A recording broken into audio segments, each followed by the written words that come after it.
English, Yeah. right? Mm-hmm. Awesome. Oh, you're excited. I'm excited. Okay, so you want to start sharing what are we about to start? Because this is a new series within the podcast, right? Yes. Okay. One of my favorite things ever to talk about are books.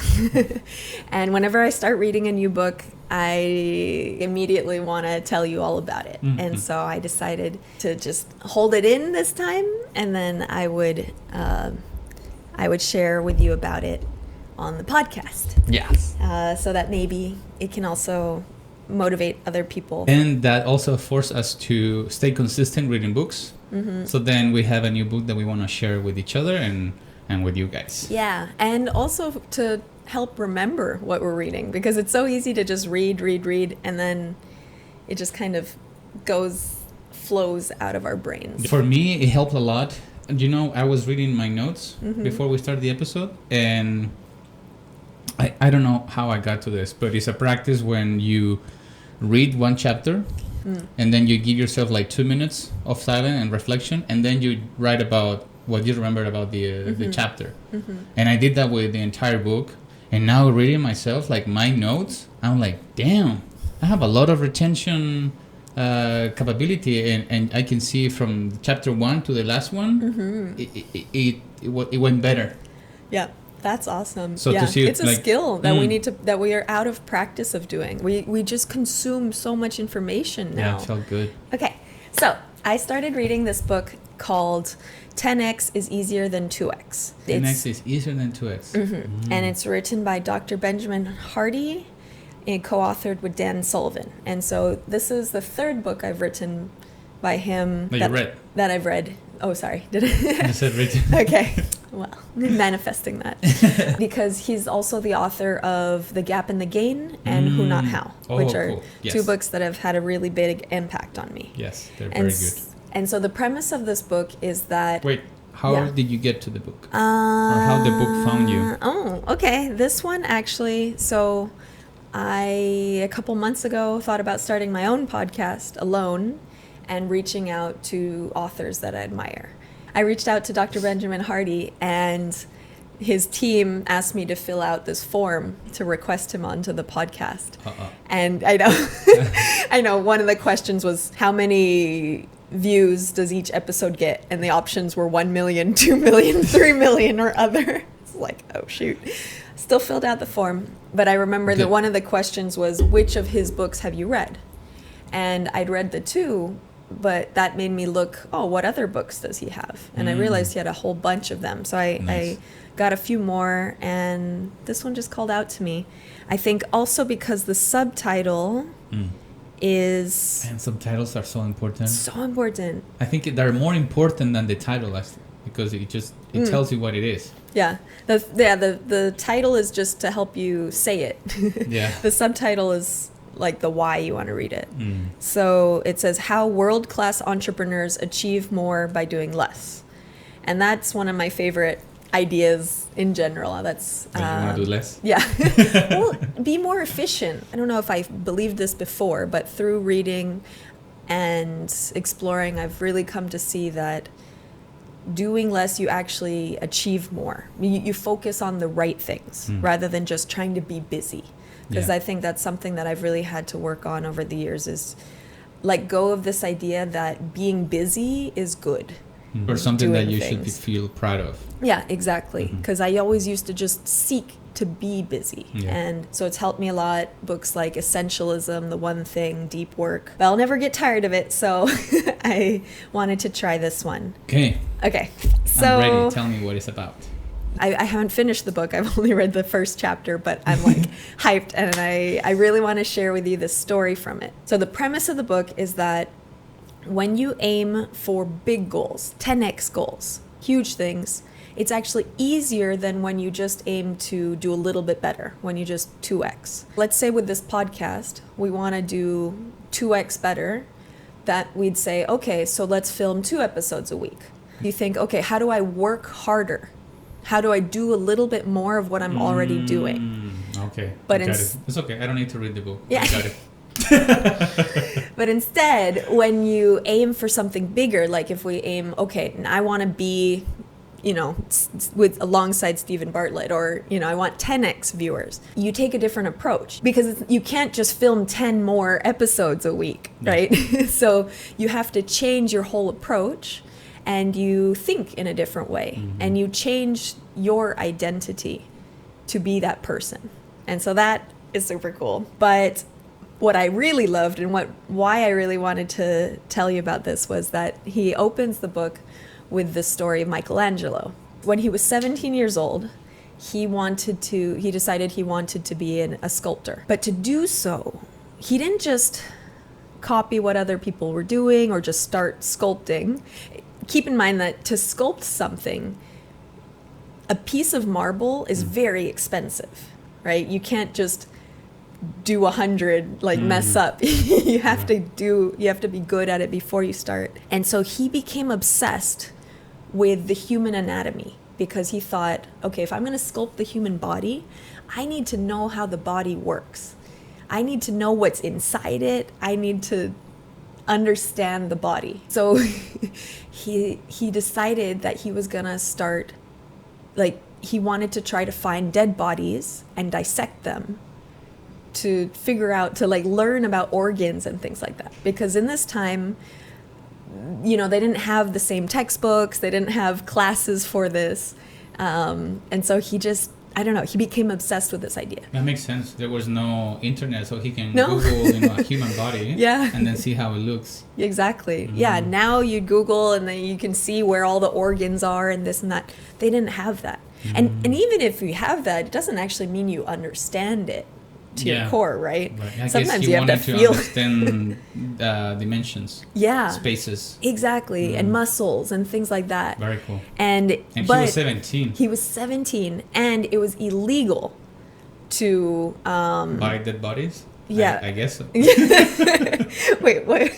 You said it was, so now it's legal. All that. It was violating a corpse was a crime punishable by death in Florence, Italy in 1493. And he would actually just go in the middle of the night, sneak in to these hospitals before they buried the bodies and just start dissecting them, and doing this in the middle of the night and then running away before anyone would wake up. Crazy. And he also made a huge bet on himself because his dad wanted him to just, get a normal job or business or something. And he didn't want him to be an artist. And so he lied to his dad and said that someone had hired him. To be a psycho. No. To work on a sculpture.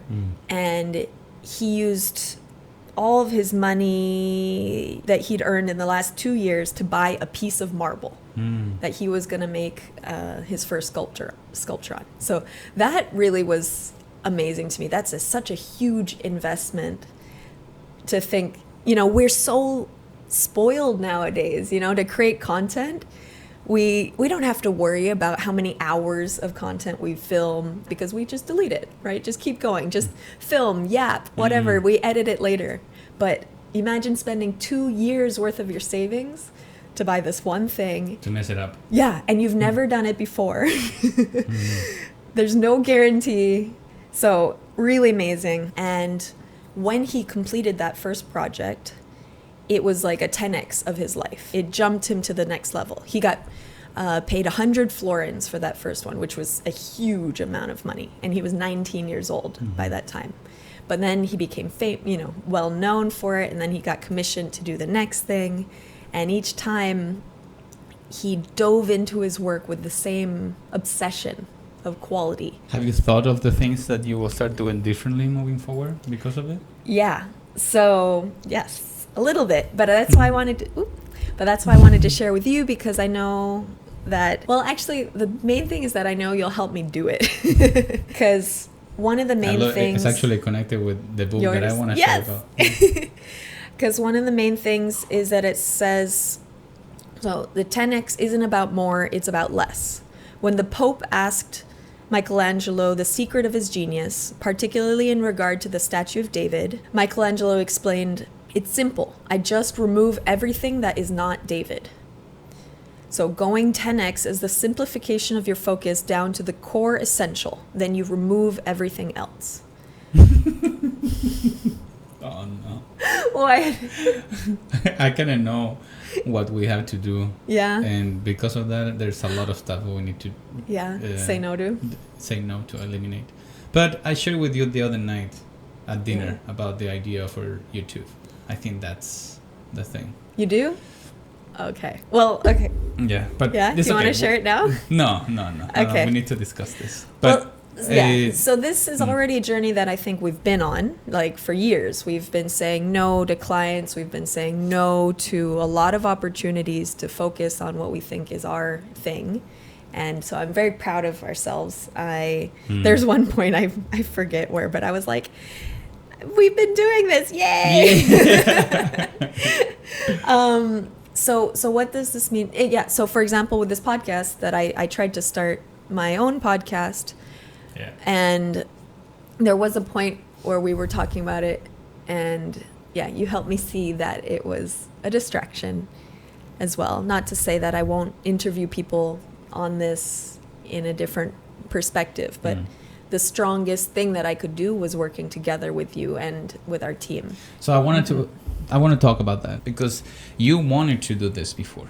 You share a lot of times that you wanted to start a podcast and you wanted to start interviewing people. So it was part of one of your goals.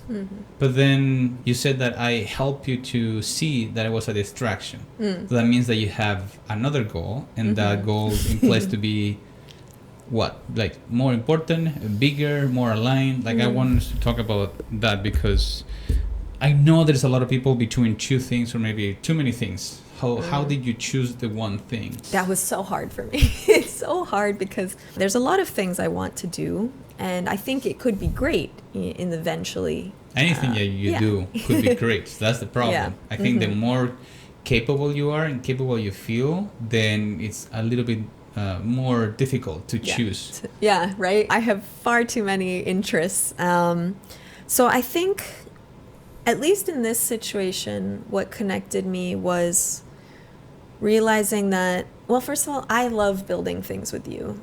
And I also realized that I do better when I'm working with you, or in general with people, but with you is my favorite. And I've been humbled in the last few years to realize that I struggle to do these things alone. I get distracted and bored, and it just doesn't happen. And I've seen that enough times in myself that I realized I wanted to do things differently this time. I wanted to work as a team. So I decided to follow, in a way, more than a specific vision. It was actually more following the joy, what I'm enjoying doing. Because I love this. This is fun for me.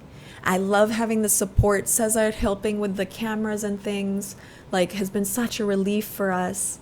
And with editing as well. And he Cesar did my hair while I was doing my makeup right now. And I was like, this is such a dream because my hair always stresses me out. But Cesar could be helping you with your personal podcast if you wanted to. Yeah. Like you could choose, I want to work on my thing, but I need help. Yeah. That's valid too, right? But why is it that you're choosing us? Because it's fun. So joy. It brings you more joy. If you have to, if you're between two choices, you will go with the one that gives you more joy. Now, yeah. Yes. Because before I would have been like, oh, what's more strategic and like whatever. Like, again, why we stopped this podcast before, because I thought, no, personal brands are stronger or something, and I was trying to rationalize it. And I know that I could do like my personal brand would be fine, but I just, that's why right now I'm definitely leaning into joy. Thanks for sharing that. Yeah, yes. I think it's more sustainable because I know that I'm going to stick to it. And that's the key. You have to you have to be obsessed with what you're doing. And I think with you, when I review a podcast by myself or, some video of myself, a lot of times it's easier to get into doubt, to be like, oh, I don't look great, or why did I say that, or whatever. But with you, when we review a podcast together, we help each other. You'll be like, oh, I didn't like that. I'm like, no, I love that point.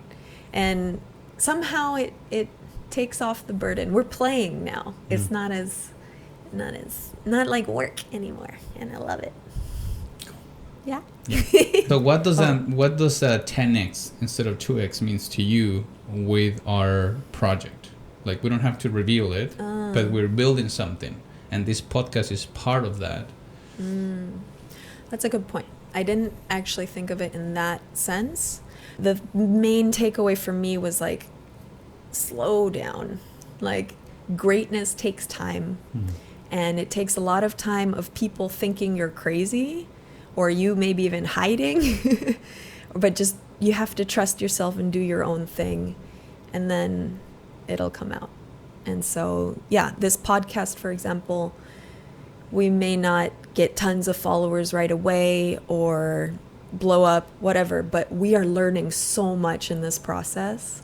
Like, each episode, we have so many conversations. We grow so much looking at ourselves, practicing in the other language that I don't know exactly where it's taking us, but I know it's going to be good.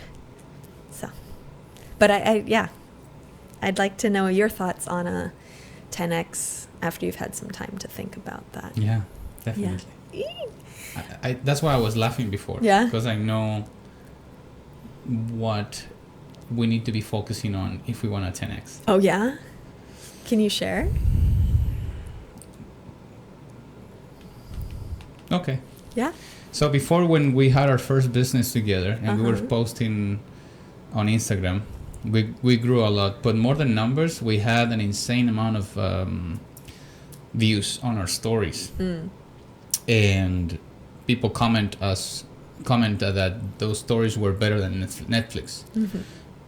And even though the business was about keto and fasting, the people that follow us and became our loyal followers, which is what people are fighting for these days with their personal brand, they chose us because they could see life through our eyes. And the life that we have built, it allows us to explore this world together, and in a fun way. Yeah. Not just it's like a whole movie. My favorite movie is one of the favorites one is Guardians of the Galaxy, and it has everything. It has action, romance, comedy, drama, stupidity. Yes, I love it. Especially stupidity. And that's us. That's why I love that movie. Emphasis on the stupidity. You did. So right now we're doing podcasts, we're doing clips, we have some YouTube videos talking to the camera. That's all very serious. It's all just doing things that a lot of people can do. Even if they're not doing it the way that we do it, it's still, people can sit in their couches, turn on the camera and start recording, right? But to live life the way that we're both living it, in such a great way and full of faith and love, it's fun to see. We love watching our stories. Yeah. Right? We love watching our stories like over and over and over. So that's it. We need to just focus on those kind of videos so people can see the world through our eyes, and then we just share that. And that requires minimizing or eliminating everything else. That's why I was laughing, because we just set up the studio here.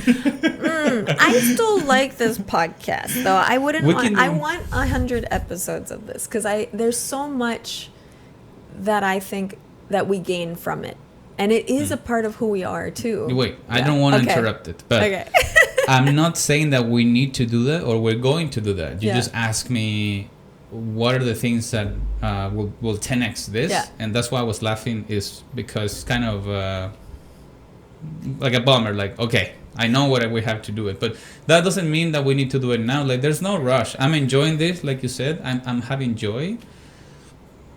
I just having that Michelangelo understanding. Like, I need to open some bodies.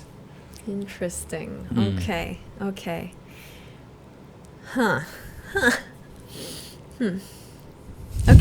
Well, I'm not opposed, and I think this is something you've always known too, that having someone follow us around and just document our lives is pretty amazing. Yeah. And yeah, maybe we could have these conversations through Within that. through it. Yeah, exactly. It's Or true. if you have something important to say, then we record a podcast, but like with intention. Okay. But yes, so that's great. And that's why this is so hard, actually, that it's not for anyone, just anyone.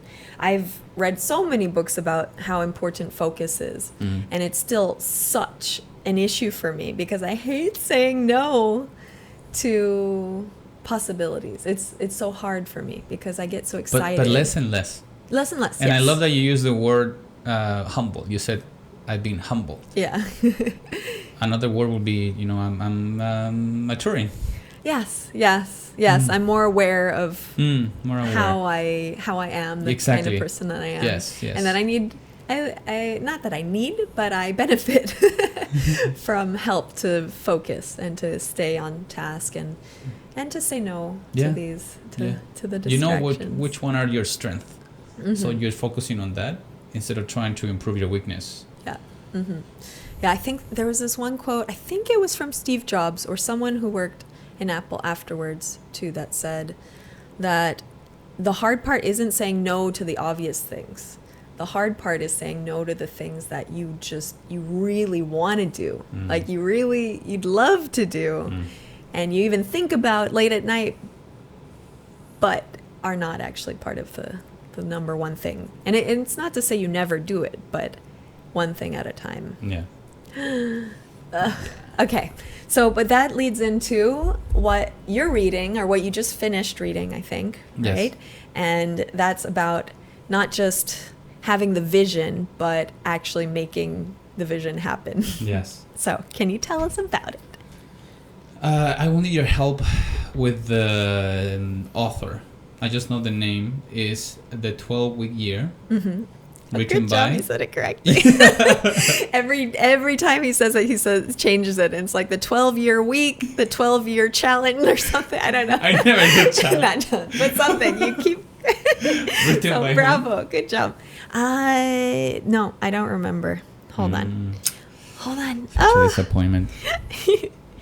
well, yes, because I read it first and I recommended it to you. You recommended it to me, I think. Brian P. Moran. Brian Moran. And Michael Lennington. You recommended that to me. I think it was last year, and I didn't read it, of course.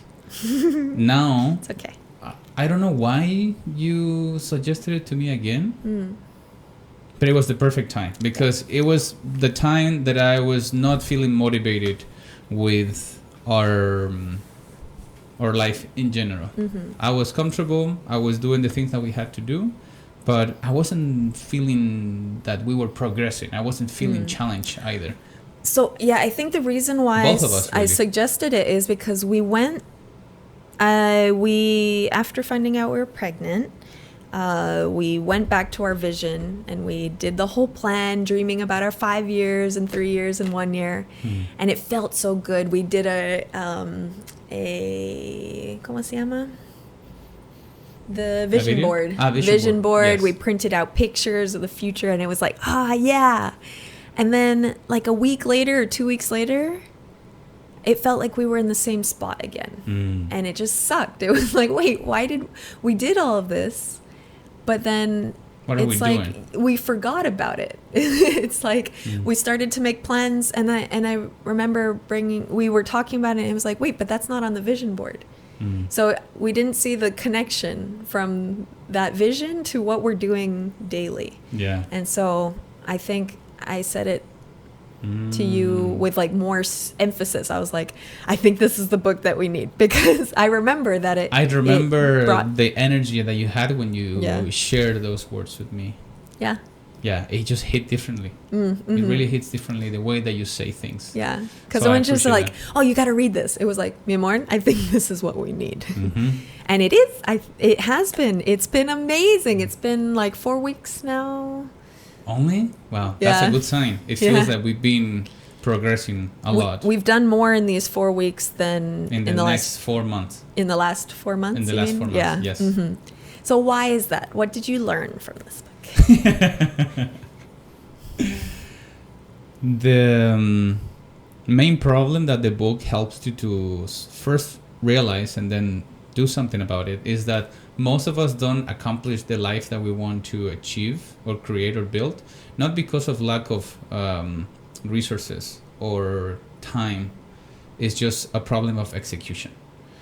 And it's very easy to have an idea that you want to pursue, but then motivation, disappears. You don't make sure that you're following something consistently until you see results. And then when the motivation hits, then you find another idea and you say, oh yeah, this is it. And then you get excited for that week, and then you go, even if you come up with, a plan or a big change in your life, there's no consistent action that you can predict and control for you to ensure that you're going to get the result that you want to get. First, we revisit the vision, but not just us.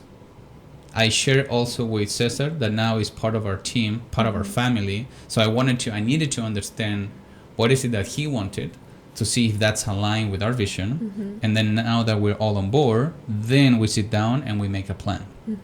I did the same thing with my team for our business, and it was amazing. I mean, what I got from them doing this exercise was beautiful, because I could see how lost and comfortable they were, just like us. Like they felt stuck in the same place. One of them shared with me that she cried right in her vision because she has realized about a lot of things. And it's a moment to do like a very intentional check with you, like am I or like who am I, where I am, where am I going, what have I done, what do I really want, what have I forgotten. And that was a big one. So now that they're focused on the life that they want to build, and to make sure that this is not just like one weekend that you have like this aha moment and then everything is going to change, then you come up with a plan. So I help them and us to come up with a plan. How we're going to do this. And the beauty of this book is why only 12 weeks? Because most people tend to think in years when setting goals. But the problem with that is that it's too much time. And it extends the time horizon so much that you think that you have a lot of time, and then it's easy to procrastinate. And then you wait, and then you wait, and then you wait until the year's already there, and then the year actually disappear, and then it's very likely that you will look back and say, man, I haven't done anything. So then you get demotivated, and then you repeat the cycle. Okay, this year I'm gonna do this. So you kill that process, you kill that cycle, you stop it, and then you think in 3 months or 12 weeks. Why? Because just by reducing the amount of time, you also reduce the amount of unpredictable things that can happen. Like very, very simple. So you feel more in control, and you can predict a little bit more of how your weeks are going to look like. It's very hard if you think a whole year, you don't know what you're going to be doing or how your day is going to look like in month number 10. Because a lot of things can change. But if you only have 12 weeks, you do have an idea of how you can operate with those 12 weeks. So you can increase the rate of success. So after we did that, then we come up with the systems. And the system is all about how do I make sure that all of us are following the plan. And that is my favorite part. For example, for our fitness goals, we make sure that we have all food ready. We do the meal prep. We have our 3 meals ready for the day, so we don't think about it. We know exactly what are going to be the groceries. So then we make sure that our meals are going to be there no matter what. No excuses. And those meals will ensure that our health and our bodies are like optimal, amazing. And it shows. I'm super happy with our bodies, like awesome. The same with our work. What is the thing that we need to do every week so we don't get messy? And I love it because we feel it, not just me as the leader, all of us in the team, we can feel when things are messy. And when that happens, we just go back to the system. Remember to check our calendar. Remember to come up with this one thing that you have to do. And it's been very helpful.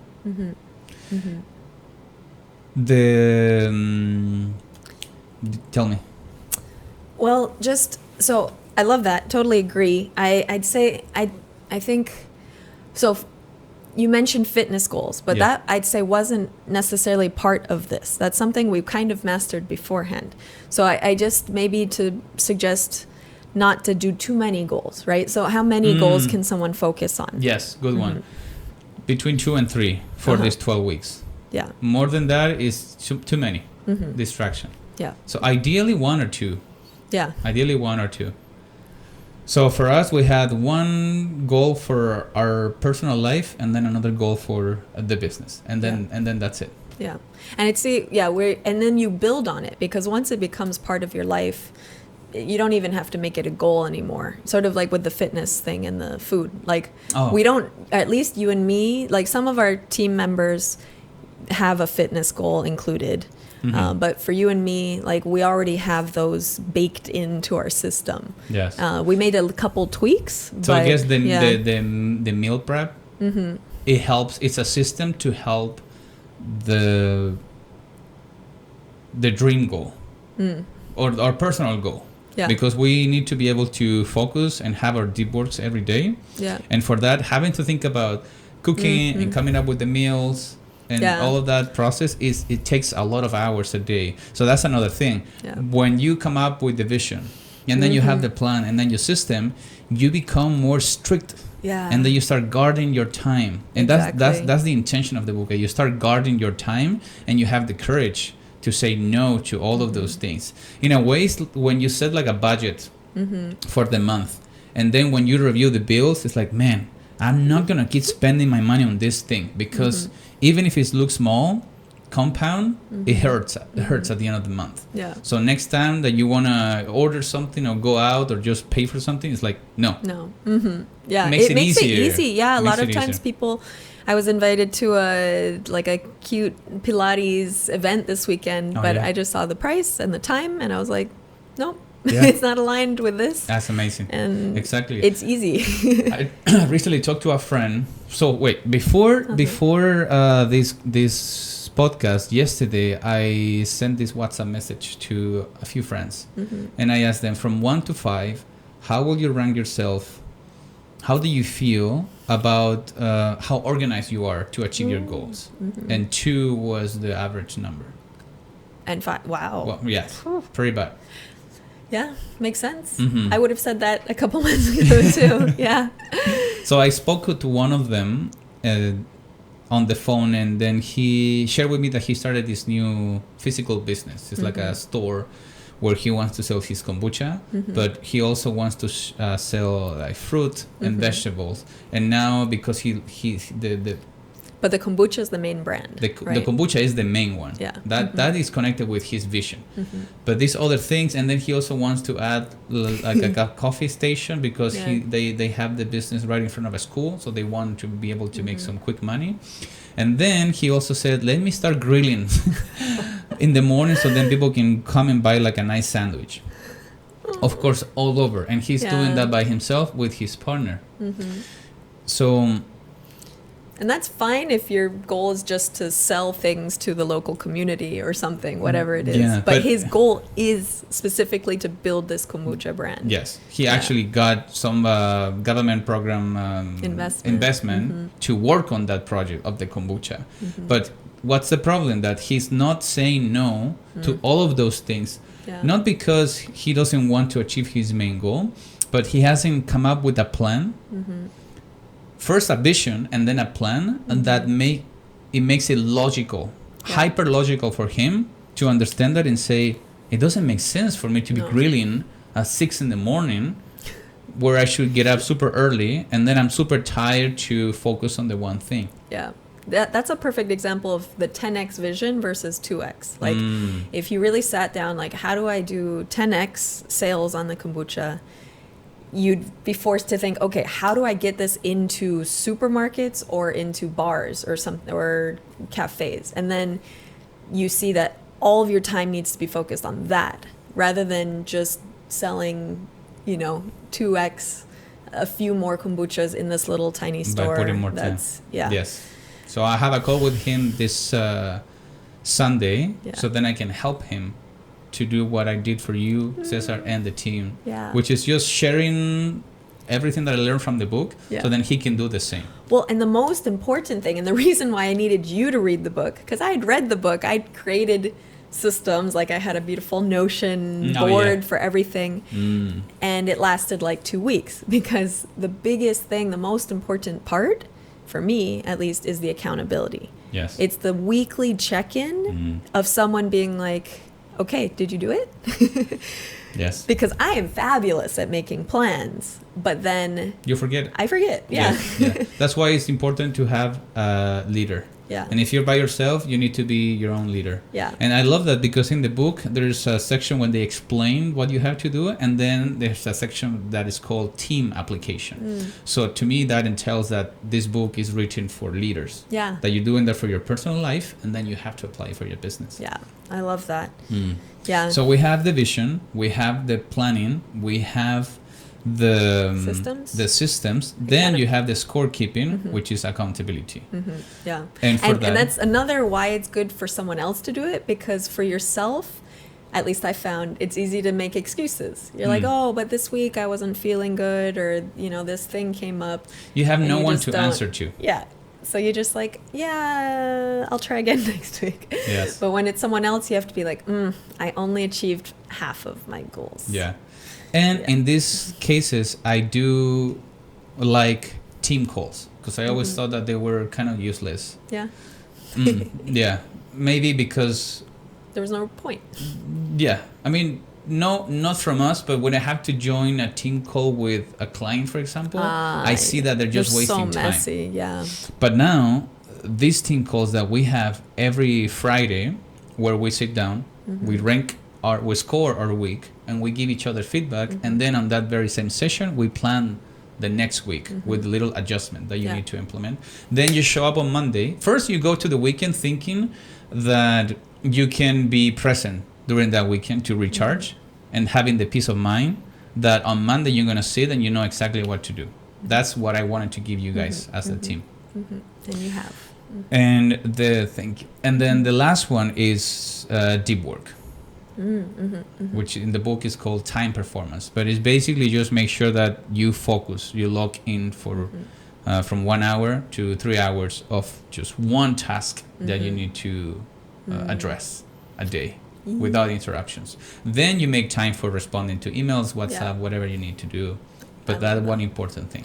That is so important. I think that's, like, if people can make one change in their lives now, I think that'd be the first thing to start with, is just setting dedicated time to work, rather than like not checking your phone, not responding to emails every 15 minutes, not being available to other people all the time. Because every time you do that, you're saying no to yourself and your dreams and your focus. Yes. And so the book shows a few studies. One is, I think, is made by Microsoft, that once one of the engineers got distracted because they needed to address something else, it took them 15 minutes on average. That's where it's from. I've always had that number, and I couldn't remember which book. 15 minutes to go back to focus. And every time you respond to something and else. on average, in another study doing like a business board or something like that, it says that on average, on a weekly basis, someone get distracted 11 hours. Yeah. 11 hours from a 40 hours work week. Yeah. That's crazy. That's a quarter of your time just on distractions. Yeah. When we were, I think, well, and that's probably for people in an office environment who actually are within space. But if you're working from home, that's even more, because you don't even have that space to begin with. So it's like every 15 minutes, like there's something in the fridge or the laundry, or you need to clean something up, or maybe your kid is at home or something. And so, I think it's even harder for remote workers and entrepreneurs. So highly recommend this book. I think that covers the most important things. I don't want the episode to get too long. It's been, it's almost been an hour.